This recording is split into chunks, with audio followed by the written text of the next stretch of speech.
To education first official. तो प्यारे बच्चों, उम्मीद है कि आप सभी ठीक होंगे और जो है घर पर मन लगाकर पढ़ रहे होंगे। आज की इस वीडियो में हम कक्षा 5वीं जो है 5th क्लास की हिंदी का हम पाठ नंबर 6 पढ़ेंगे, साथ ही इसके कुछ शब्दार्थ और प्रश्न उत्तर को भी हल करेंगे। आज का जो पाठ है पाठ नंबर 7 है और इसका नाम है मेरा बचपन। जैसा कि आप पाठ के नाम से देख पा रहे हैं बच्चों, आप 5th क्लास में हैं, तो आप भी अपने बचपन को एंजॉय करते होंगे। जैसे कि आप शाम को खेलने जाते हैं, दिन में मनपसंद चीजें खाते हैं, इधर-उधर दौड़ते हैं, भागते हैं। तो आप जिस तरीके से अपना बचपन एंजॉय करते हैं, खूब मस्ती करते हैं, ऐसे ही इस कहानी में, इस पाठ में जो बताया गया है, कुछ ऐसी चीजें बताई गई हैं जिसमें बचपन की यादें ताजा हो जाती हैं। इस कहानी के लेखक हैं जो आप देख रहे हैं चित्र में, इनका नाम है प्रेमचंद। प्रेमचंद जी इस कहानी में अपने बचपन के बारे में बताते हैं, किस तरीके से उनका बचपन था, कैसे उन्होंने अपना बचपन जिया, आनंद लिया जीवन बचपन में। तो हम भी इस पाठ को पढ़कर जो है प्रेमचंद जी के जीवन के बारे में, उनके बचपन के बारे में जानेंगे। चलिए शुरू करते हैं। आप जैसा चित्र में देख पा रहे होंगे कि बच्चे जो है 2 बच्चे हैं। एक बच्चा दोनों बच्चे आनंद ले रहे हैं, आम तोड़ रहे हैं, पेड़ पे की टहनी पर जो झूल रहे हैं। तो इसी तरीके का बचपन इस कहानी में भी दिखाया गया है। यहाँ से हम शुरू करते हैं। लिखा क्या गया है कि हाय बचपन, तेरी याद नहीं भूलती।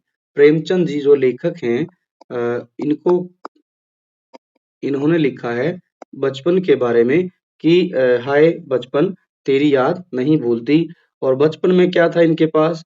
वह कच्चा टूटा घर, वह पयाल का बिछोना। पयाल क्या होती है बच्चों? विशेषकर हरियाणा, पंजाब जो है, पंजाब में पयाल को जो है पराली बोला जाता है, पराली। ये धान जब कट जाती है, धान के बाद जो सूखा भूसा बच जाता है, ठीक है, सूखा भूसा बच जाता है, उसको हम पयाल या पराली बोलते हैं, जैसा कि आप चित्र में देख पा रहे हैं। तो कहता है पयाल का बिछोना। बिछोना क्या है कि पयाल को ही, पराली को ही थोड़ा-सा फैलाकर, खोलकर सुखा, मतलब उसको बिछोने की तरह से, बिस्तर की तरह से यूज़ किया जाता था। वह नंगे बदन, बदन मतलब शरीर। जिस तरीके से बच्चे बचपन में अपना नंगे बदन इधर-उधर घूमते रहते हैं, वही बातें यहाँ बताई गई है। कि और क्या है? नंगे पाँव खेतों में घूमना, आम के पेड़ों पर चढ़ना, सारी बातें आँखों के सामने फिर रही हैं। लेखक प्रेमचंद जी अपने बचपन को याद कर रहे हैं। आगे क्या बता रहे हैं अपने बचपन के बारे में? मैं अपने चचेरे भाई हलदर के साथ, भाई का नाम क्या है? हलदर। चचेरा मतलब चाचा का लड़का। जो चचेरा का मतलब है चाचा का जो लड़का था, उसको चचेरा लड़का कहा जाता है। दूसरे गांव में एक मौलवी साहब के यहाँ पढ़ने जाया करता था। मेरी उम्र 8 साल थी। हलदर मुझसे 2 साल जेठे थे। जेठे का मतलब होता है बड़े थे वो मेरे से। ठीक है। अब लेखक की उम्र 10 साल है और वो जेठे भाई थे, वो 2 साल बड़े थे, तो मतलब हलदर 10 साल के थे। 10 साल के थे। हम दोनों प्रातःकाल मटर और जौ का चबेना लेते थे। खाने में क्या करते थे वो? चबेना लेते थे। किस चीज़ का? मटर का और जौ का। ये चबेना विशेषकर जो है बच्चों, आप यूपी और बिहार और झारखंड, उड़ीसा, छत्तीसगढ़, उड़ीसा, इन राज्यों में आपको देखने को मिलेगा। चबेना क्या होता है वास्तव में? सूखी चीजों को मिला के आपस में खा लेते हैं, जैसे मटर हो गई, जौ हो गए, या इसके बाद कुछ और चीजें यदि घर में रखी है, ठीक है, जैसे काले चने हो गए, इस तरीके से कुछ चीजों को इकट्ठा कर लेते हैं। जैसे झाल मुड़ी है, मुड़ी ले ली, तो उनको आपस में मिला के और ऐसे ही खा लेते थे लेखक और उसका भाई। रामलीला में भी आनंद आता था, मजा आता था। मेरे घर से बहुत थोड़ी दूर पर रामलीला का मैदान था। जिस घर में लीला पात्रों का रूप रंग भरा जाता था, वह तो मेरे घर से बिल्कुल मिला हुआ था।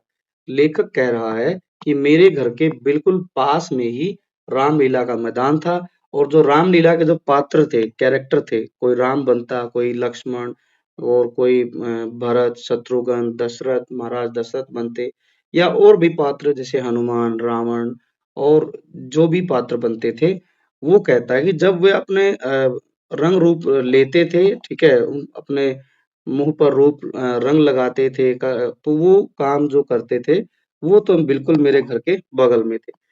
अब क्या लिखा है, 2 बजे दिन से पात्रों की सजावट शुरू होने लगती। मैं दोपहर से ही वहां जा बैठता। मतलब कि जो कैरेक्टर थे, कैरेक्टरों की जो सजावट का काम था, वो 2 बजे से शुरू हो जाता और लेखक कहता है कि मैं वहां जाकर 2 बजे ही बैठ जाता। जिस उत्साह से दौड़ दौड़ कर छोटे मोटे काम करता, उस उत्साह से तो आज अपनी पेंशन लेने भी नहीं जाता। कह रहा है लेखक कि जिस दौरान पात्रों की सजावट होती, उस दौरान मैं क्या करता, छोटे-छोटे काम। अब उस टाइम पर छोटे-छोटे काम क्या कर सकता है? जैसे मान के लिए सजावट का काम चल रहा है, ठीक है?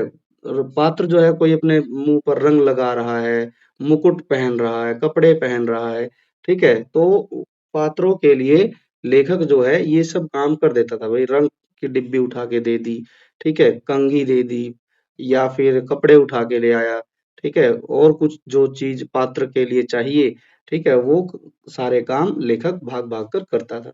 उस उत्साह से तो आज अपनी पेंशन लेने भी नहीं जाता, क्योंकि लेखक अब बूढ़ा हो गया है, बुढ़ापे में बुजुर्गों के लिए पेंशन मिलती है, ठीक है? या फिर जो है, जो लोग सरकारी कर्मचारी होते हैं, उनको 60 साल के बाद सरकार जो है रिटायर कर देती है, उसके बाद उसको बुढ़ापे के लिए पेंशन मिलती है। तो उसी के लिए कह रहा है लेखक। गुल्ली डंडा, ये भाई खेल बड़ा ही मजेदार खेल है, ठीक है? यदि आप खेलते हैं तो आपको इसके बारे में पता ही होगा। बड़ा आनंद आता है। गुल्ली डंडा को तो सब खेलों का राजा कहा गया है यहाँ पर, कि गुल्ली डंडा सब खेलों का राजा है। अब भी कभी लड़कों को गुल्ली डंडा खेलते हो देखता हूँ तो मेरा जी लोट-पोट हो जाता है। जी लोट-पोट होना का मतलब होता है कि मन में खुशी ही खुशी पैदा हो जाती है, ठीक है? कि इनके साथ जाकर खेलने लगूँ। जो लेखक है वो बुजुर्ग है, लेकिन गुल्ली डंडा को देखता है बच्चों को खेलते हुए, तो उसका खुद भी मन करता है कि कोई बात नहीं, बूढ़े हुए तो क्या हुए, गुल्ली डंडा तो खेल ही सकते हैं, ठीक है? क्योंकि उसमें उसको बहुत मजा आता है। अब गुल्ली डंडा की खासियत क्या है? न लॉन की जरूरत, न कोर्ट की, न थापी की, मजे से किसी पेड़ से एक टहनी काट ली, गुल्ली बना ली और 2 आदमी भी आ गए तो खेल शुरू हो गया। अब अच्छी बात क्या है? गुल्ली डंडा खेलने के लिए सिर्फ और सिर्फ एक पेड़ की टहनी चाहिए, थोड़ी सी मोटी सी हो। ना तो कोई खेल का मैदान चाहिए बड़ा सा, लॉन चाहिए, ना कोर्ट, ना कोई थापी। थापी क्या होती थी बच्चों? पहले मम्मियाँ जो थी वो क्या करती थी, इस तरीके से एक लकड़ी का एक जो है कपड़े, जो है लकड़ी का एक थापी बनाती थी, ठीक है?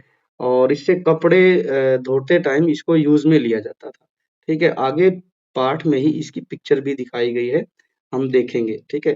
तो कुछ बच्चे क्या करते थे, जैसे मम्मी कपड़े धोने के बाद थापी को रख देती थी, तो कुछ बच्चे बॉल लेकर थापी से क्रिकेट भी खेलते थे। और सबसे पहले क्रिकेट का जो बैट होता था बच्चों के लिए, वो थापी ही होता था।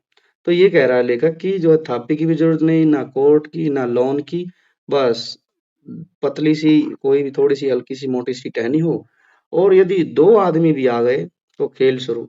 एक में भी एक एक तो खुद जिसकी गुल्ली डंडा है वो, और एक कोई और भी आ गया तो भी शुरू हो जाता था। और फिर जो मज़ा है खेलने में, वो तो उसकी तो मतलब कल्पना भी नहीं है। बहुत आनंद आता है। अब आगे क्या कहता है लेखक? विलायती खेलों में सबसे बड़ा ऐब, ऐब का मतलब होता है नुकसान, ठीक है? नुकसान है, घाटा है, हानि है, ये बताया गया है यहाँ पर कि क्या है घाटा? उनके सामान बहुत महँगे हैं, सही बात है। जो विलायती, विलायती मतलब विदेशी खेल है, विदेशी खेल। जैसे आप मान के चलिए आप क्रिकेट खेलते हैं, क्रिकेट खेलने के लिए पहले तो आपको बॉल लेके आनी पड़ेगी, गेंद चाहिए, फिर आपको बैट चाहिए, ठीक है? बल्ला चाहिए, या फिर आपको विकेट चाहिए, ग्लव्स चाहिए और 100 चीज़ें चाहिए, और ये बहुत महँगे आते हैं। लेकिन गुल्ली-डंडा में कोई पैसे की ज़रूरत नहीं है, ठीक है? पर हम अंग्रेज़ी चीज़ों के पीछे ऐसे दीवाने हो रहे हैं कि अपनी सभी चीज़ों से अरुचि हो गई है, मतलब इंटरेस्ट नहीं रहा।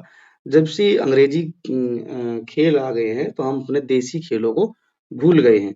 हमारे स्कूलों में हर एक लड़के से 3-4 रुपए सालाना, सालाना मतलब होता है वार्षिक, वार्षिक का मतलब एनुअली, एनुअली केवल खेलने की फीस ही ली जाती है। किसी को यह नहीं सूझता कि भारतीय खेल खिलाए जो बिना दाम कौड़ी के खेले जाते हैं। कौड़ी क्या होती थी बच्चों? कौड़ी का मतलब होता है जिसका मतलब बिल्कुल न के बराबर दाम हो। अभी आपको कौड़ी भी दिखाई जाएगी। कौड़ी क्या है कि सबसे छोटा जो पैसे का प्रचलन था पहले जमाने में, आजकल तो रुपया है, ठीक है, आजकल रुपया है, लेकिन इससे भी पहले यदि आप अपने माता पिता से पूछेंगे बच्चों, खासकर अपने दादा दादी से पूछना, पापा पापा मम्मी को भी नहीं पता पाएगा कौड़ी के बारे में। दादा दादी से यदि पूछेंगे तो वो बताएंगे कि कौड़ी क्या होती थी। आगे पाठ में कौड़ी दिखाई भी गई है। यहाँ बताया गया है कि भारतीय खेल जो हैं उनकी कीमत कौड़ी में है, बिल्कुल सस्ते खेले जाते हैं, कोई दाम नहीं उनका जो है। लेकिन आजकल क्या लग रखा है, स्कूलों में हर जगह वो खेल खिलाए जाते हैं जिनके फीस भी 4 रुपए ली जाती है सालाना, ठीक है, 3-4, बहुत साल पहले की कहानी है ये, ठीक है। आज तो खेल खेलना बहुत महंगा हो गया है। जैसे गुल्ली से एक दिक्कत थोड़ी सी बताई है लेखक ने, क्या बताई है देखिए, ये जो नजारा है इसका कोई मतलब कल्पना नहीं की जा सकती। कितना आनंद आता है गुल्ली डंडा खेलने में। ये बच्चों जो है, जो बच्चे गुल्ली डंडा खेलते हैं उन्हीं को ही पता है कि जब गुल्ली जाती है आसमान में उड़ती हुई, तो जो है कितनी खुशी की लहर दौड़ती है, वो खेलने वालों को ही पता होता है, ठीक है। गुल्ली से एक दिक्कत है थोड़ी सी, क्या? गुल्ली से आंख फूट जाने का भय होता है। हो सकता है कई बार गुल्ली अचानक जब डंडे से उस पर वार करते हैं तो तेज लगने से किसी को लग सकती है, लेकिन यहाँ लेखक ने एक बात और बताई है, तो क्या हुआ? गुल्ली से आंख फूट जाने का भय रहता है तो क्या? क्रिकेट से सिर फूट जाने का भय भी तो होता है, क्योंकि बॉल होती है, बॉल सिर पे लग गई या कोई और बात हो गई तो जो है भय सभी खेलों में रहता है। जैसे यहाँ देख के आप अनुमान लगा सकते हैं बच्चे कितना एंजॉय ले रहे हैं। चलिए आगे पढ़ते हैं। क्रिकेट की बात किया लेखक ने, इन क्रिकेट में भी तो सिर फूट जाने का भय रहता है। अगर हमारे माथे में गुल्ली का दाग आज तक बना हुआ है तो हमारे कोई दोस्त ऐसे भी हैं जो थापी को बैसाखी में बदल बैठे, ठीक है। बैसाखी में बदल बैठे का मतलब क्या है? थापी, कि भाई हमारे दोस्त ऐसे भी हैं, जैसे जब बुजुर्ग लोग हो जाते हैं तो बुजुर्ग लोग चलने के लिए बैसाखी का सहारा लेते हैं, ठीक है, बैसाखी का सहारा लेते हैं, ठीक। तो यही समझा रहा है लेखक कि हमें बचपन में कई बारी सिर में गुल्ली लगी तो उसका दाग, दाग मतलब निशान बन गया है, कोई बात नहीं, बना हुआ है तो क्या हो गया। लेकिन हमारे जो दोस्त थे कई सारे जो क्रिकेट खेलते थे थापी से, बैट तो होता नहीं था तो थापी से खेलते थे, तो आज वे वही दोस्त क्या करते हैं, थापी को बैसाखी की तरह से यूज करते हैं। खैर, यह तो अपनी-अपनी रुचि है, इंटरेस्ट की बात है कि कोई गुल्ली खेलता है, कोई क्रिकेट खेलता है। लेखक कह रहा है मुझे गुल्ली ही सब खेलों में अच्छी लगती है। प्रातःकाल घर से निकल जाना, प्रातःकाल मतलब सुबह-सुबह घर से निकल जाना, पेड़ पर चढ़कर टहनियाँ काटना और गुल्ली डंडा बनाना। वह उत्साह, वह लगन, वह खिलाड़ियों के जमघट, जमघट मतलब कि ढेर सारे जो है अड़ोस-पड़ोस के बच्चे आकर वहाँ गुल्ली डंडा खेलने लग जाते। और साथ ही कई बारी क्या हो जाता, गुल्ली डंडा खेलने के लिए आपस में कई बारी लड़ाई झगड़े हो जाते, लेकिन फिर भी क्या होता, सभी सरल स्वभाव के होते और गुल्ली खेलने में कोई अमीर गरीब का भेद भी नहीं था, अभिमान की कोई गुंजाइश भी नहीं थी। जब आपस में गुल्ली डंडा खेलते तो गुल्ली डंडा खेलने के लिए कोई अमीर गरीब नहीं है, ठीक है, और कोई अभिमान भी नहीं करता था कि भाई मेरी चीज है गुल्ली, मेरा गुल्ली डंडा है, ठीक है। जैसे अक्सर कई बार जिसका बैट होता है तो वही पहले बैटिंग करता है, ठीक है, जब खेलने जाते हैं तो खुद बोलता है ये मेरा बैट है, मुझे दो, वो अभिमान करता है। गुल्ली डंडा में ऐसा नहीं है, क्यों? कोई गुल्ली डंडा की जो है अभिमान करेगा तो लोग दूसरा बना लेंगे, ठीक है, इसीलिए कोई गुंजाइश नहीं होती थी अभिमानी की, घमंड की कोई गुंजाइश नहीं। घर वाले बिगड़ रहे हैं, पिताजी चौके पर बैठे रोटियों पर अपना क्रोध उतार रहे हैं। चौका मतलब होता है जहाँ पर पिताजी बैठकर रोटियाँ खा रहे हैं, चूल्हे के बगल में ही उसी को ही बोल रहे हैं, ठीक है?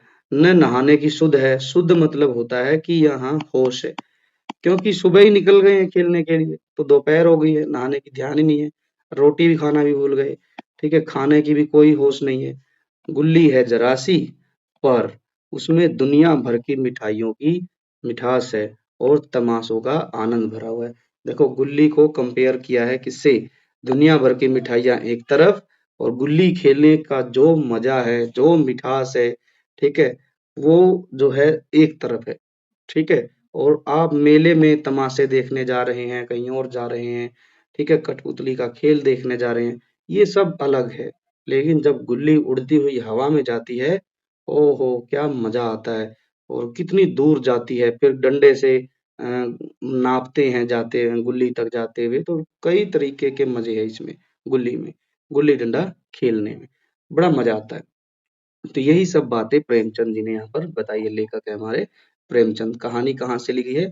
रत्न सागर के प्रकाशन से ली गई है। ये था बच्चों हमारा पाठ, ढेर सारे शब्द आए हैं इसमें, अच्छे शब्द हैं, नए शब्द हैं, मैंने उनका अर्थ भी यहाँ डिस्कस किया है। जैसे शुद्ध, शुद्ध का मतलब होता है यहाँ पर शुद्ध जो है, एक होता है शुद्ध, शुद्ध, ठीक है? इसको हम हिंदी में प्योर मतलब इंग्लिश में प्योर बोलते हैं। ये शुद्ध दूसरा है, शुद्ध मतलब होश, होश नहीं रहती थी जब हम खेल में एक बार जो है घुस जाते थे, ठीक है? अभिमान, अभिमान को हम घमंड बोलते हैं, ये आप अपनी कॉपी में भी लिख सकते हैं, ठीक है? और इसके बाद जमघट लिख सकते हैं, ठीक है? और थापी मैंने बता दी है, और कई सारे शब्द ऊपर थे, हमने भी डिस्कस किए, सालाना, वार्षिक और विलायती, ऐब का नुकसान हो जाएगा, विलायती, विदेशी खेल, तो इस तरीके से इन शब्दों को आप लिख सकते हैं। अब आगे बढ़ते हैं। देखिए, बातचीत के लिए पहला प्रश्न है, यहाँ सिर्फ इनको लिखना नहीं है, बातचीत के लिए दिए गए। लेखक को रामलीला में की तैयारियों में कौन-कौन से काम सबसे अधिक उत्साहित करते होंगे, ठीक है? एक जगह लेसन में आया था कि जब रामलीला उनके घर के पास होती थी, तो पात्रों में रूप रंग भरा जाता था और पात्रों में रूप रंग भरा जाता था, उस समय पर लेखक भाग-भाग कर काम करते थे, ठीक है? और वही काम उसको बहुत उत्साहित करते थे। यहाँ पर हम चलते हैं एक बार पाठ की तरफ ऊपर, 1 मिनट देख लेते हैं क्या लिखा गया है। यहाँ पर देखिए, एक बार हम इसको मिटा लेते हैं, पता चलेगा कि भई किस कारण उत्साहित रहता था लेखक। देखिए, यहाँ लिखा गया, यहाँ ये लिखा है कि अ, 2 बजे से पात्रों की सजावट शुरू होने लगती, तो उस समय, ठीक है? उसी समय जब से पात्रों की सजावट का काम शुरू होता, तो उस समय मैं उत्साह से दौड़कर छोटे-छोटे काम करता था। छोटे-छोटे काम क्या हो सकते हैं? पात्रों की सजावट के समय मैंने आपको बता ही दिया कि पात्रों की सजावट करते समय पात्रों में रंग भरना, ठीक है? पात्रों के जो कपड़े हैं, वो कपड़े लाना, ठीक है? पात्रों के लिए वो मुकुट लाना और भी चीज़ें जैसे रामलीला में जो कलाकार होते हैं, पात्र होते हैं, उनको सजाने के लिए चाहिए होती है, तो उन्हीं के लिए जो है लेखक बहुत उत्साहित होता था, ठीक है? ये यहाँ पर बातचीत की गई है कि लेखक जब रामलीला की तैयारी होती तो उसमें कौन से काम करता था, ठीक है? तो यहाँ हमने बात ही कर ही ली है, पात्रों के लिए रंग रूप भरना, उनके लिए हो सकता है पात्रों के लिए कभी पानी ले आया, उनके कपड़े उठा के ले आया, उनको कोई रंग लगाना है तो वो रंग उठा के डिब्बी उठा के ले आया, तो ये सब काम करने में वो बहुत खुश होता था। दूसरा प्रश्न, आपको लेखक के बचपन की कौन-कौन सी बातें अच्छी लगी? वे बातें आपको अच्छी क्यों लगी वो बताना है। अब देखो, लेखक ने यहाँ पर कई सारी चीज़ें बताई हैं कि जो लेखक ने बचपन में की थी। जैसे पयाल का बिछोना, पयाल का पयाल का बिछोना और नंगे पैर खेतों में जाना, आम तोड़ना आम तोड़ना, आम आम पर झूला झूलना, आम के पेड़ पर झूला झूलना, झूला झूलना, ढेरों काम थे। और इसके बाद मजे की बात क्या है, गुल्ली डंडा खेलना, गुल्ली डंडा खेलना, गुल्ली डंडा खेलना और रामलीला देखना। ढेरों बचपन की यादें लेखक ने डिस्कस की हैं। तो आप कोई भी बता सकते हैं कि क्या आपको अच्छा लगा। मुझे लगता है कि सब बच्चों को अच्छा लगा होगा गुल्ली डंडा खेलना, क्योंकि खेल सबको खेलना पसंद है। गुल्ली डंडा खेलना सबको मतलब अच्छा भी लगता है। खेलों में बच्चों की रुचि ज्यादा होती है। हो सकता है आप कोई और उत्तर चुन सकते हैं, तो आप बता सकते हैं कि आप कमेंट में कि आपको लेखक का कौन सा काम अच्छा लगा है। आगे है, खेलते समय चोट न लगे इसके लिए आप क्या-क्या कर सकते हैं? ये क्वेश्चन बच्चों आप खुद से बताएँगे कि आप जब खेल रहे हैं तो खेलते समय कई बारी अक्सर चोट लग जाती है। जैसे गुल्ली डंडा ही है, गुल्ली डंडा खेलते समय जब गुल्ली आती है, हो सकता है वो हाथ पर ज़ोर से लग जाए, ठीक है? तो दर्द होता है, तो आप ऐसी चीज़ों के लिए क्या कर सकते हैं ताकि चोट ना लगे? तो ये अक्सर हम क्या कर सकते हैं बच्चों, इसके लिए हम अपने जब भी कोई खेल खेलते हैं तो अपना फर्स्ट एड बॉक्स हम अपने पास रख सकते हैं, ठीक है? फर्स्ट एड बॉक्स हो गया, वो रख सकते हैं। इसके अलावा हम चोट ना लगे और अपने हिसाब से कई चीज़ें जुटा सकते हैं, ठीक है? जैसे ग्लव्स पहन सकते हैं, ठीक? आगे है, लेखक के पिता और घर के अन्य सदस्य चौके पर बैठे-बैठे क्या बातें करते होंगे? हाँ, चौका मतलब क्या है? जहाँ पर पुराने समय में क्या होता था, चू मिट्टी के चूल्हे होते थे, मिट्टी के चूल्हे। उन पर सब्जी रोटी बनाई जाती थी। आज भी है, भारत के जो गाँव हैं, वहाँ पर आज भी मिट्टी के चूल्हे बने हुए हैं। तो अक्सर लोग क्या करते थे, वहीं जब रोटी बन रही है, तो वहीं पास में ही बैठ के रोटी खाते थे। लेखक कहता है कि जब पिताजी वहां चौके पर बैठकर खाना खा रहे होते, उस टाइम एक तो गुस्से में होते, ठीक है? और आपस में मम्मी पापा माता पिता दोनों बातें करते होंगे। तो ये पूछ रहा है कि क्या बातें करते होंगे। यहाँ ऊपर बताया ही गया है कि मैं क्या करता, सुबह सुबह खेलने चला जाता, ठीक है? तो उसके बाद दोपहर तक आता नहीं, गुल्ली डंडा खेलता रहता। अक्सर जब बच्चों हम भी खेलने चले जाते हैं बाहर सुबह उठ के, और दोपहर तक जब हम घर नहीं आते हैं, तो माता-पिता में कई तरीके की बातें होती हैं। जैसे पापा बोलते हैं कि ये लड़का सुबह से गया हुआ है, सुबह से खाना भी नहीं खाया है, नहाया भी नहीं है, इसको पढ़ना नहीं है क्या? ठीक है? दिन भर खेलता ही रहता है। ऐसी-ऐसी बातें अक्सर जो है मम्मी-पापा करते हैं। तो हो सकता है शायद लेखक जो है प्रेमचंद के पिता और घर के अन्य सदस्य भी यही बातें करते होंगे। इसके बारे में यहाँ पर लिखा भी गया, जैसे ये लिखा गया यहाँ पर, घर वाले क्या बातें करते होंगे, तो यही सारी बातें करते होंगे। यहाँ जैसे लिखा है कि आज दिन भर नहाया भी नहीं है, कुछ खाया भी नहीं है, सुबह-सुबह ही खेलने चला गया है, ठीक है? अब इसकी आदत बिगड़ती जा रही है, दिन भर खेलता ही रहता है, पढ़ाई का नाम नहीं लेता है, ठीक है? तो यही बातें डिस्कस करते होंगे। तो यही बातें आप बता सकते हैं। ये सिर्फ बातचीत करने के लिए क्वेश्चन थे। अब जो लिखने वाले हैं वो यहाँ से शुरू होते हैं, पार्ट से। क्या है पहला प्रश्न? नीचे दिए गए प्रश्नों के उत्तर अपनी लेखन पुस्तिका में लिखिए। ठीक है जी। पहला प्रश्न, लेखक के चचेरे भाई जो हल्दर थे उसकी आयु कितनी थी?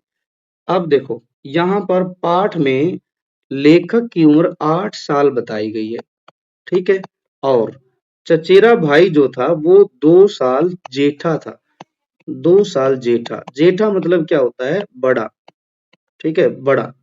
जेठा मतलब बड़ा है, लेखक से 2 साल बड़ा है। 2 साल बड़ा है मतलब 8 में 2 प्लस करेंगे तो हो जाएगा 10। तो यहाँ पर हम कहेंगे कि लेखक के भाई हल्दर की आयु जो है 10 साल थी, 10 साल थी। अगला प्रश्न है, लेखक ने अपने घर वालों के क्रोध का कारण क्या बताया? क्या कारण था? गुल्ली डंडा खेलना। और क्या कारण हो सकता है? गुल्ली, और वो भी क्या? दिन भर, दिन भर गुल्ली डंडा खेलना। यही जो है घर वालों की नाराजगी का कारण था। आगे है, लेखक के अनुसार गुल्ली डंडा और विलायती खेलों में क्या अंतर है? ये प्रश्न बड़ा इंपॉर्टेंट है, इसको हम यहाँ पर लिखेंगे। देखिए, अब यदि बात की जाए, इसको हम इस तरीके से लिखेंगे, एक साइड लिखेंगे गुल्ली डंडा, एक साइड लिखेंगे हम विलायती खेल। विलायती खेल में बच्चे ये सब आ जाएंगे, जैसे क्रिकेट बोल सकते हैं हम, जैसे और भी कई सारे खेल जैसे बास्केटबॉल, फुटबॉल और जो भी आपको पसंद है वो सब खेल विलायती खेल है। गुल्ली डंडा और विलायती खेल में अंतर क्या है कि गुल्ली डंडा जो है ना, एक तो क्या है, सबसे सस्ता है, सस्ता खेल है, कोई पैसा नहीं लगना इसमें। इधर क्या है, विलायती खेल क्या है, महंगा खेल है। महंगा खेल क्यों? क्योंकि इसका सामान खरीदने में बहुत खर्चा हो जाता है। ठीक है, मान के चलिए आप क्रिकेट कोई खेल खेल रहा है, ठीक है, विलायती खेल क्रिकेट खेल रहा है, तो आप बैट लेके आओ, बॉल लेके आओ, विकेट लेके आओ, ग्लव्स लेके आओ, फिर आप जो है अ, खेल शुरू करेंगे। ठीक है, और गुल्ली डंडा में क्या है, कम लोगों की जरूरत है, कम लोगों की जरूरत, कम लोगों की जरूरत। क्यों? गुल्ली डंडा दो लोग भी हो गए तो आराम से गुल्ली डंडा खेल सकते हैं, इसके लिए कई लोगों की जरूरत है। मान के चलो क्रिकेट खेल रहे हैं, क्रिकेट में क्या है कि टीम बनेगी और क्रिकेट खेलने के लिए कम से कम 8-10 लोग जरूर चाहिए। ठीक है, ऐसे ही फुटबॉल है, फुटबॉल के लिए भी कम से कम 8-10 लोग चाहिए। तो इस तरीके से जो है विलायती खेल अलग हो गया। तीसरी बात की जाए, तीसरी बात ये है कि गुल्ली डंडा खेलने के लिए न कोई लोन की जरूरत, ठीक है, लोन, न कोई कोर्ट की जरूरत, कोर्ट की जरूरत। जहां भी आपको जगह दिखी, थोड़ी सी जगह खाली हो, खेलने लग जाओ गुल्ली डंडा। अब विलायती खेलों के लिए मैदान चाहिए प्रॉपर। सपोज दैट आप बास्केटबॉल खेल रहे हैं, फुटबॉल खेल रहे हैं, तो आपको बहुत बड़ा मैदान चाहिए, कोर्ट चाहिए। ठीक है, तो इसलिए विलायती खेल और गुल्ली डंडा खेलों में ये सब कुछ अंतर है। और लेखक ने तो गुल्ली डंडा को सब खेलों का राजा भी कहा है, सब खेलों का, सब खेलों का राजा तक भी बता दिया है। ठीक है, लेखक का मानना ये है। ठीक, चलिए आगे देखते हैं। आगे क्या है, इस पाठ में लेखक ने अपने जीवन के किन किन अनुभवों को याद किया है, तो ये बताना। इसका उत्तर हम यहाँ लिख लेते हैं 4 का। ठीक है, अपने बचपन के किन किन अनुभवों को याद किया, ये सब हमने यहाँ डिस्कस कर लिया बच्चों। ये रहा प्याल का बिछोना, आम तोड़ना, आम के पेड़ पर झूलना, गिल्ली डंडा खेलना, रामलीला देखना।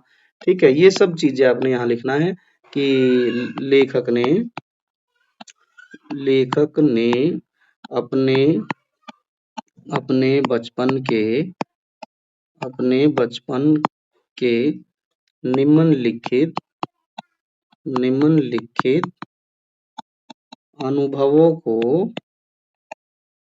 अनुभवों को याद किया है। तो आप अब इसमें लिख सकते हैं, जैसे क्या क्या, प्याल का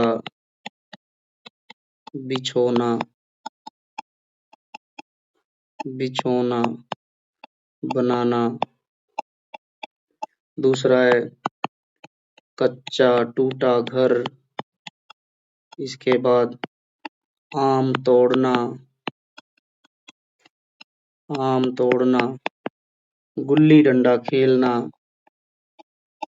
गुल्ली डंडा खेलना। तो ये सब आप लिख सकते हैं।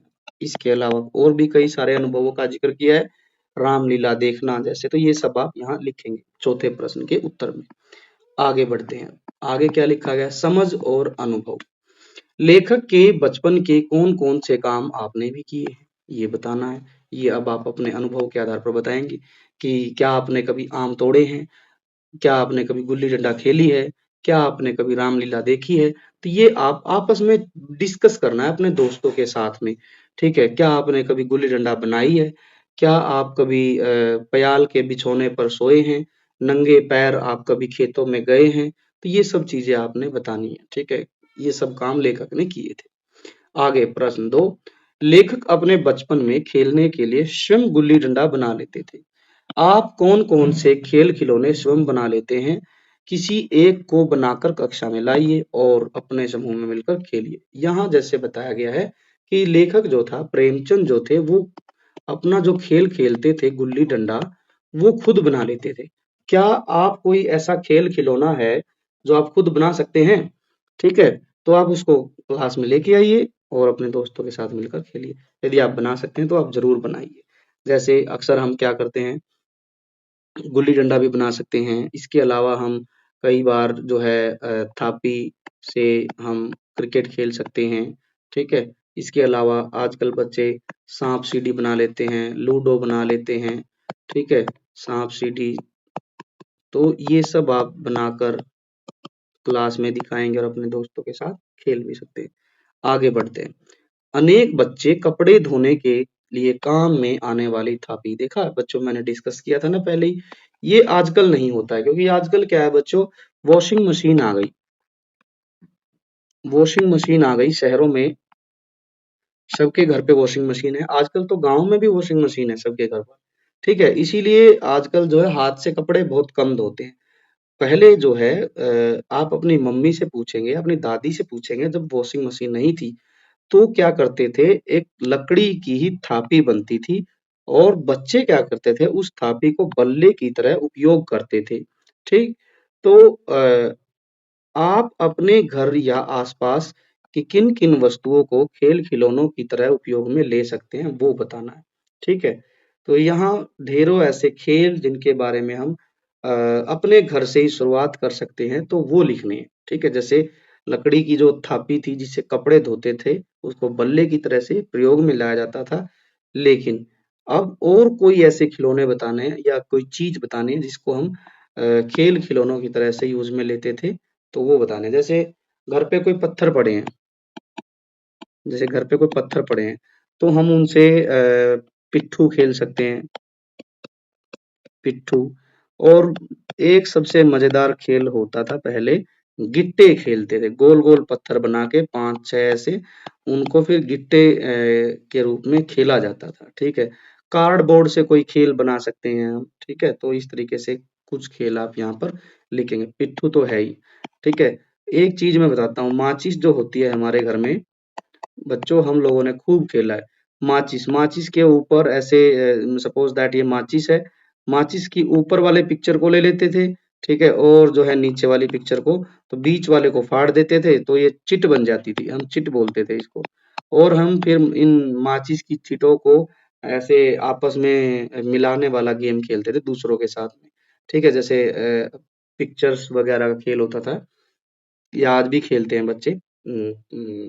दे ये फ़ोटो आते हैं, पिक्चर आती है दुकान पर, तो उन पिक्चर्स को काट लेते हैं और फिर दूसरों के साथ पिक्चर्स मैच करना खेलते हैं। तो ये भी खेल खेलते थे हम लोग काफ़ी, पत्थर से पिट्ठू, गिट्टे, माचिस की चिट बनाना और थापी से ये बैट बॉल बनाना, ठीक है? ये सब खेल खेलते थे। आप भी कोई ऐसा ही खेल बता सकते हैं।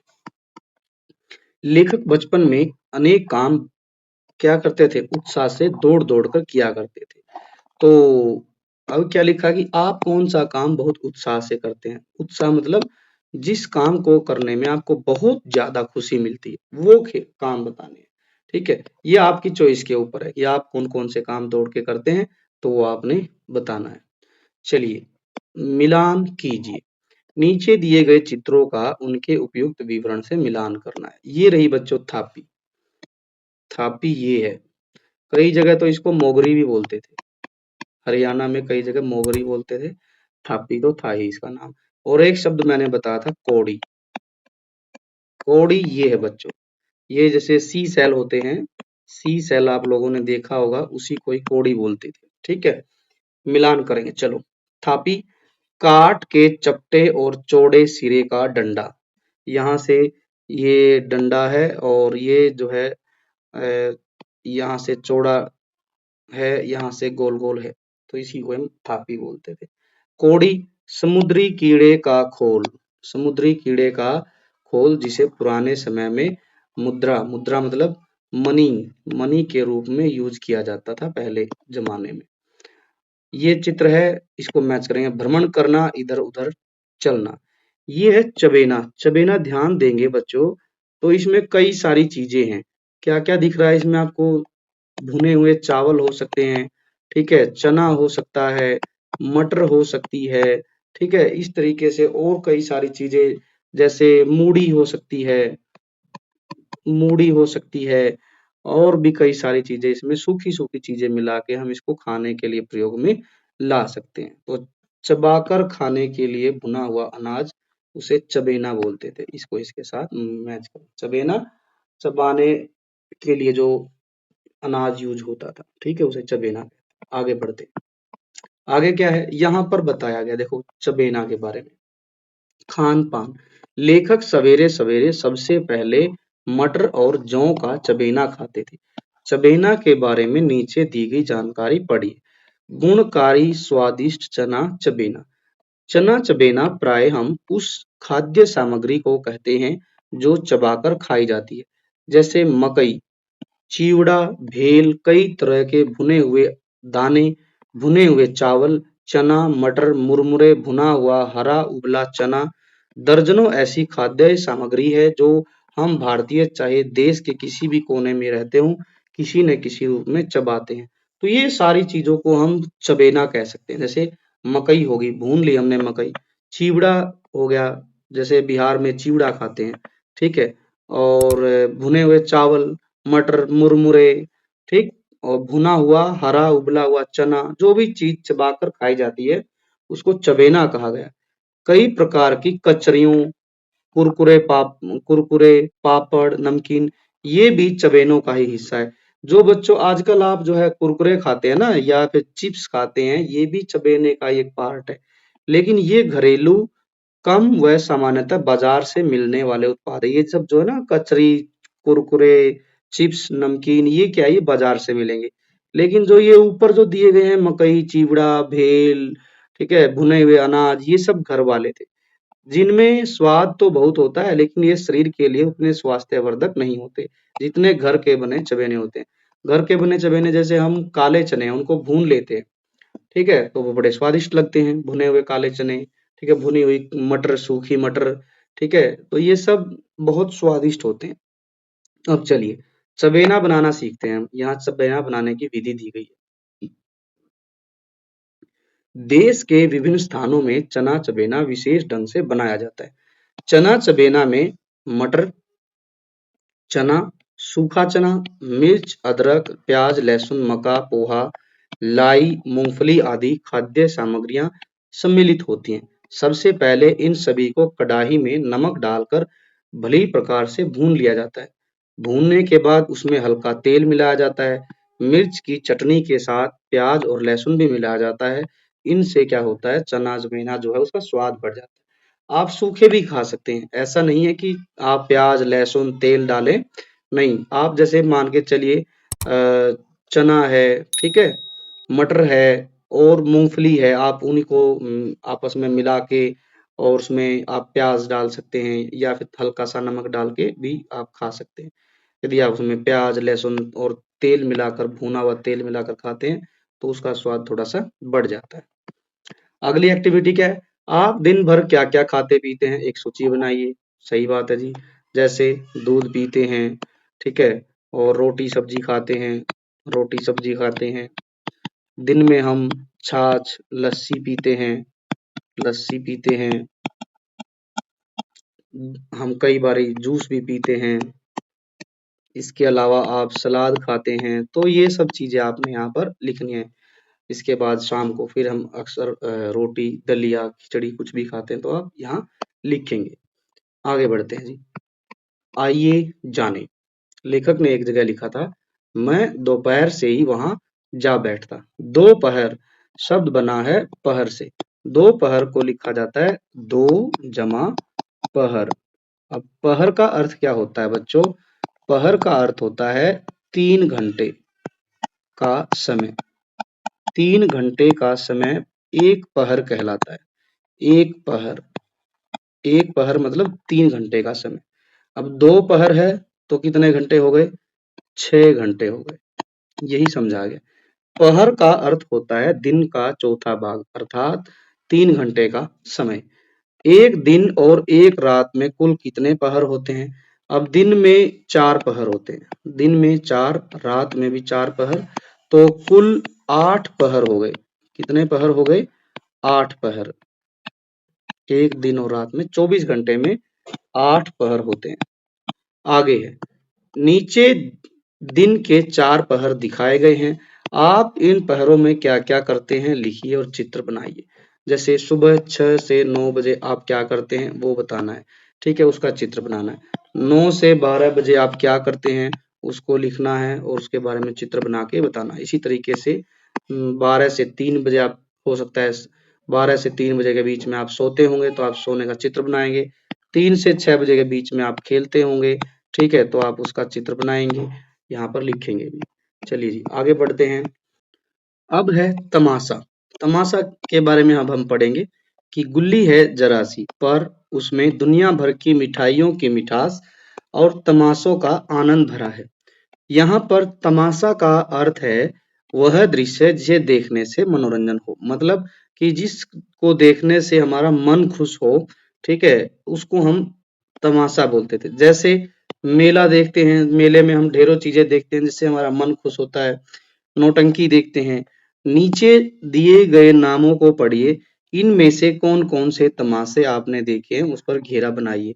जैसे कठपुतली का खेल, बच्चों ये आज भी राजस्थान में प्रचलित है। ठीक है, राजस्थान में जब कभी आप कहीं घूमने गए हैं तो आपने कभी न कभी कठपुतलियों का खेल जरूर देखा होगा। यहाँ पर घेरा लगाना है, ठीक है, तो आप इस पर घेरा लगा सकते हैं। नाटक, ठीक है, जैसे हम रामलीला देखते हैं, रामलीला होती है, रामलीला का मंचन होता है तो आप देखते ही हैं, ठीक है, या फिर आपने कहीं पर थिएटर में ड्रामा देखा है तो आप उस पर भी गोला लगा सकते हैं। ये है बाइस्कोप और ये है करतब। ये भी अक्सर मेला वगैरह जब कुश्ती का मेला लगता है तो वहां पर इस तरीके के करतब करके दिखाए जाते हैं। तो जो भी आपने इनमें से देखा है उस पे आप गोला लगाएंगे। आगे बढ़ते हैं। रामलीला, रामलीला के बारे में पढ़ेंगे अब। आपने पाठ में रामलीला के बारे में पढ़ा है। हमारे देश में व अन्य देशों में भी दीपावली के आसपास स्थान-स्थान पर रामलीला का आयोजन किया जाता है। आप भी अपनी कक्षा या विद्यालय में रामलीला का मंचन कीजिए। इसके लिए कुछ सुझाव निम्नलिखित है।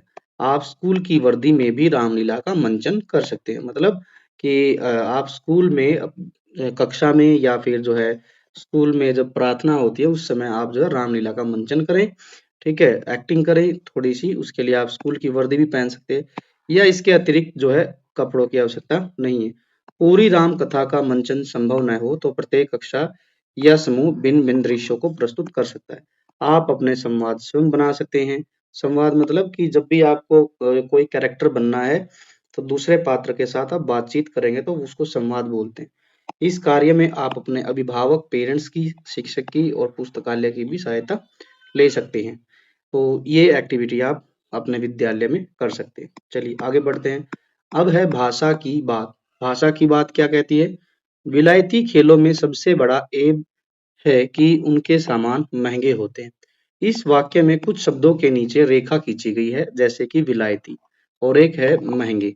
यहाँ पर विलायती, बड़ा और महंगे शब्द क्रमशः यहाँ पर विशेषता बता रहे हैं। किसकी विशेषता बता रहे हैं? जैसे विलायती है, ये खेल की विशेषता बता रहा है।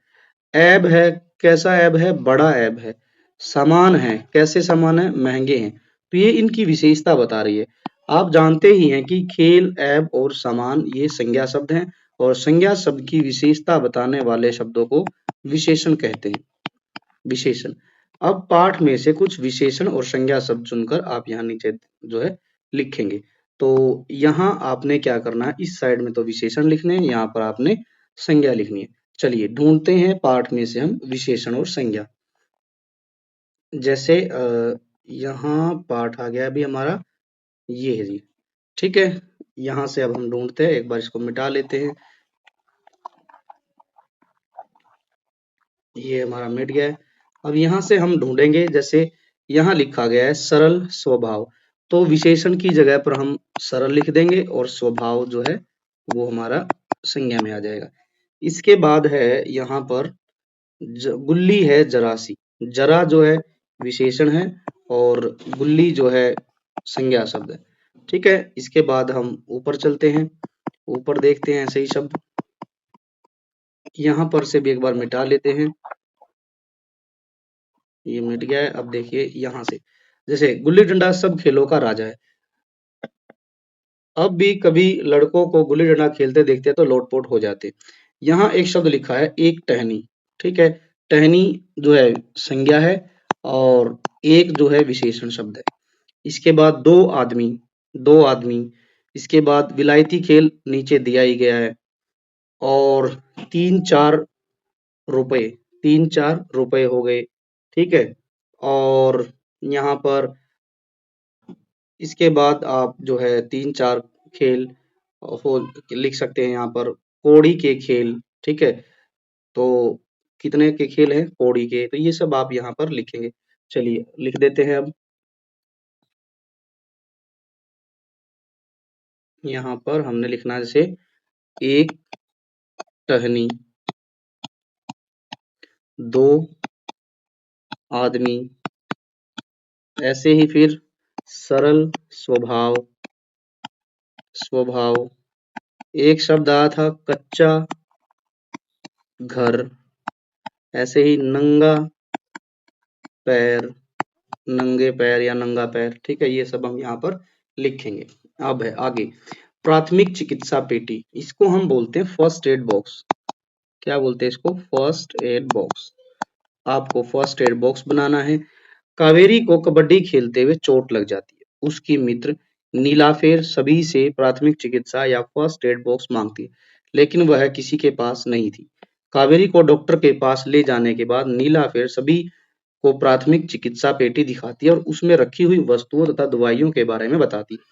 अब आप प्राथमिक चिकित्सा पेटी में रखी जाने वाली उन दवाइयों और वस्तुओं की सूची बनाइए जिनके बारे में नीलाफेर ने पेटी में बताया होगा। अब यहाँ पर नीलाफेर ने बताया है, इस पूरे पैसेज में कहीं नहीं लिखा कि क्या-क्या सामान रखते हैं। ठीक है, तो आप अपनी इमेजिनेशन से, अपनी कल्पना से बताएंगे कि फर्स्ट एड बॉक्स में क्या-क्या सामान हो सकता है। इसके लिए आप अपने सहपाठी और अभिभावक की सहायता भी ले सकते हैं और आप अपनी क्लास के लिए एक फर्स्ट एड बॉक्स भी तैयार करेंगे। जैसे हम फर्स्ट एड बॉक्स बनाते हैं तो उसमें कुछ चीजें बहुत जरूरी है बच्चों, जैसे हम रुई रखते हैं, कॉटन रखते हैं। इसके बाद हम डिटॉल रखते हैं, डेटॉल घाव या जख्म वगैरह को धोने के लिए। कॉटन रखते हैं, ठीक है, और इसके बाद बैंडेज रखते हैं, कैंची होती है, कैंची है, पट्टी हो गई, पट्टी है। इसके बाद हम जो है कोई दवाई भी रख सकते हैं। हालांकि छोटे बच्चों को दवाई ऐसे अलाउड नहीं होती है पेटी में रखनी। सिंपल सिंपल चीजें जैसे रुई, डेटॉल, कैंची, पट्टी। इसके अलावा गरम पट्टी हो गई, जैसे बैंडेज हो गई, गरम पट्टी हो गई, बैंडेज हो गई। और जो है इसके अलावा आपको जो भी सामान लगता है कि वो रखा जा सकता है पेटी में, उसको भी आप रखेंगे। जैसे एक दवाई आती है घाव सुखाने के लिए, बीटाडीन वगैरह। तो इस तरीके से हम पेटी में उनको रख सकते हैं। आपके खेल, ऐसे अनेक खेल आप भी खेलते होंगे जिनमें विशेष महंगे सामान की आवश्यकता नहीं पड़ती है, बल्कि जिनकी आवश्यकता पड़ती है उन्हें आप स्वयं ही बना लेते हैं। ऐसे ही कुछ खेलों के चित्र नीचे दिए गए हैं। रेखा खींचकर उनके सामने जो है सही नाम से मिलान करना। जैसे पहला चित्र दिया गया है, इस खेल को बोलते हैं बच्चों इकड़ी दुकड़ी। ठीक है, दूसरा खेल है, यहाँ लट्टू खेल रहे हैं बच्चे, तो लट्टू खेल रहे हैं तो इसको हम लट्टू के साथ मैच करेंगे। फिर है पतंग उड़ाना, ये यहाँ हो गया है, गुजरात में तो बड़ा फेमस है पतंग उड़ाना। और ये है फिर कबड्डी, कबड्डी दिया गया है, कबड्डी के साथ हम इसको मिलान करेंगे। अब क्या दिया गया है, यहाँ लिखा है कि आपस में चर्चा कीजिए कि इन खेलों को कैसे खेला जाता है। यह भी बताइए कि आपके क्षेत्र में इसे किस नाम से जाना जाता है। जैसे यहाँ पर पहले कबड्डी है, कबड्डी के बारे में हमने इधर लिखा है। क्या होता है बच्चों की कबड्डी में दो टीमें होती हैं, एक टीम विपक्षी होती है और एक खिलाड़ी कबड्डी का विपक्षी टीम पर जो है कबड्डी बोलते हुए उसके पाले में जाएगा और किसी भी खिलाड़ी को छू कर आता है, विपक्षी टीम के खिलाड़ी उसको पकड़ना होता है। इसी क्षेत्र में मेरे क्षेत्र में इसको कबड्डी के नाम से ही जो है जानते हैं। महाराष्ट्र में इसको हुतुतु के नाम से जानते हैं, पश्चिम बंगाल में कोमोंटी के नाम से, तेलंगाना और आंध्र प्रदेश में चेड़ू गुड्डू के नाम से इसको चेड़ू गुड्डू के नाम से जानते हैं। इकड़ी दुकड़ी आप जानते ही हैं। यहाँ देखिए इसके लिए जमीन पर कुछ रेखाएं खींची जाती हैं और एक पत्थर लिया जाता है, फिर जो है इसको खेला जाता है। फिर है लट्टू फेंकना। लट्टू फेंकना वेरी इजी। क्या होता है कि इस खेल में एक लकड़ी का लट्टू होता है, उस पर रस्सी को गोल गोल लपेटा जाता है, फिर रस्सी की सहायता से लट्टू को जमीन पर फेंका जाता है। ये मेरे क्षेत्र में इसे लट्टू ही बोला जाता है। तमिल में बम्बारम बोलते हैं, लाटी बंगाल में बोलते हैं, आंध्र प्रदेश में इसको बेंगराला बोलते हैं। फिर है पतंग बनाना। पतंग का क्या करते हैं, कागज की पतंग को रस्सी से बांधकर जो है आसमान में उड़ाया जाता है। बिहार में खासकर इसको गुड़ी बोला जाता है, गुड्डी पतंग को। ठीक है, पन्नी से भी बनता है या फिर कागज से भी बनाया जाता है। ये थे कुछ खेल। अब उन आनंदमयी खेलों की एक सूची बनाइए जो आप अपने दिव्यांग मित्रों के साथ खेल सकते हैं। आप इस कार्य में मित्रों, शिक्षकों और अभिभावकों की सहायता ले सकते हैं। अब बच्चों हम अपने दिव्यांग दोस्तों के साथ जो खेल खेल सकते हैं उनमें जो है हम लिख सकते हैं कि बोर्ड गेम में जैसे चेस, लूडो, सांप सीढ़ी खेल सकते हैं, उनसे पहेली पूछ सकते हैं, गाने गा सकते हैं, कविता सुना सकते हैं या फिर कोई कहानी भी हम अपने दोस्तों को सुना सकते हैं। तो ये कुछ खेल हैं जो हम अपने दोस्तों के साथ खेल सकते हैं। अब क्या है, पुस्तकालय से संबंधित कार्य है। अपने पुस्तकालय में जाकर प्रेमचंद की लिखी कहानियां पढ़िए और जो है कक्षा में उनके बारे में चर्चा कीजिए। प्रेमचंद से जुड़ी कुछ बच्चों कहानियां बड़ी फेमस है और वो बच्चों से संबंधित ही है, जिनमें खासकर एक शतरंज की कहानी है, गुल्ली डंडा है, एक ईदगाह कहानी है, बड़े भाई साहब, नादान दोस्त, दो भाई, कुत्ते की कहानी। ठीक है, ये कुछ कहानियां हैं जो बच्चों से संबंधित जो है प्रेमचंद ने लिखी है। तो आप इनमें से कोई भी एक या दो कहानी पढ़कर अपनी कक्षा में चर्चा करेंगे। अब आगे बढ़ते हैं। आगे यहाँ पर हमारे एक सूरवीर सेनानी की जो है कहानी बताई गई है। चलिए देखते हैं क्या है। इन्हें भी जानिए। सन 1944 में महाराष्ट्र में जन्मे मुरलीकांत राजाराम पेटकर भारत के एक प्रसिद्ध पैरा ओलंपिक तैराक के रूप में जाने जाते हैं। पैरा ओलंपिक खेल दिव्यांग खिलाड़ियों के लिए समय समय पर आयोजित होने वाला एक ओलंपिक खेलों का कार्यक्रम है। पेटकर भारतीय सेना के एक जवान थे। 1965 में हुए भारत-पाकिस्तान युद्ध के समय कई गोलियां लगने के कारण वे लकवाग्रस्त हो गए थे। लकवाग्रस्त मतलब पैरालाइसिस हो गया था उनको। उन्होंने चिकित्सकों की सलाह पर तैराकी शुरू कर दी। कुश्ती और हॉकी आदि खेलों में बचपन से ही रुचि रखने के वाले मुरलीकांत पेटकर ने अपनी लगन और परिश्रम से कुछ ही समय में तैराकी में प्रवीणता प्राप्त कर ली। वे 1972 के हाइडिल वर्ग पैरा ओलंपिक में भारत का पहला स्वर्ण पदक दिलाने वाले दिव्यांग तैराक बने। तत्पश्चात सन 2018 में भारत सरकार ने उन्हें पद्मश्री से सम्मानित भी किया। पद्मश्री बच्चों एक विशेष सम्मान दिया जाता है भारत सरकार के द्वारा। अब यहाँ अंतिम पिक्चर दी गई है, ध्यान देंगे। ये जो महिला है, ये हमारी भारत की बेटी, हमारे भारत की शान, जम्मू कश्मीर की लड़की है जिसका नाम है शीतल देवी। तो इस तरह से आप बच्चों शीतल देवी के बारे में आप जो है अपने अभिभावकों से, शिक्षकों से या आप अन्य स्रोत से भी सहायता ले सकते हैं। यहाँ कुछ बातें हमने लिखी हैं बच्चों शीतल देवी के बारे में। शीतल देवी जो है इसका इनका जन्म बच्चों जो है 2007 में जम्मू में हुआ। ये भारतीय पैरा तीरंदाज है, पैरा ओलंपिक में भी पार्टिसिपेट किया इन्होंने। ध्यान देंगे तो बच्चों, ध्यान से देखेंगे तो इनके हाथ नहीं है, लेकिन बच्चों फिर भी इन्होंने अपने जुनून से, अपनी लगन से तीरंदाजी सीखी और जो है भारत को 2024 पैरा ओलंपिक में क्या किया इन्होंने, कांस्य पदक भी जीता है, ब्रॉन्ज मेडल जो है जीता। ये इनकी बहुत बड़ी महारत थी। इसके अलावा बच्चों इन्होंने तीरंदाजी के खेल में देश दुनिया में ढेरों पदक जीते हैं और भारत का सम्मान जो है दुनिया में बढ़ाया है। और इसके अलावा इनको भी भारत सरकार ने कई सारे अवार्ड से जो है सम्मानित भी किया है। तो ये था बच्चों हमारा पाठ। आई होप कि आप सभी को समझ आया होगा, क्वेश्चन आंसर समझ आ गए होंगे। अब हम मिलेंगे नेक्स्ट वीडियो में। इससे पहले आप जो है एजुकेशन फर्स्ट ऑफिशियल को लाइक कीजिए, सब्सक्राइब कीजिए और दोस्तों के साथ शेयर कीजिए। Thanks for watching, take care and bye bye.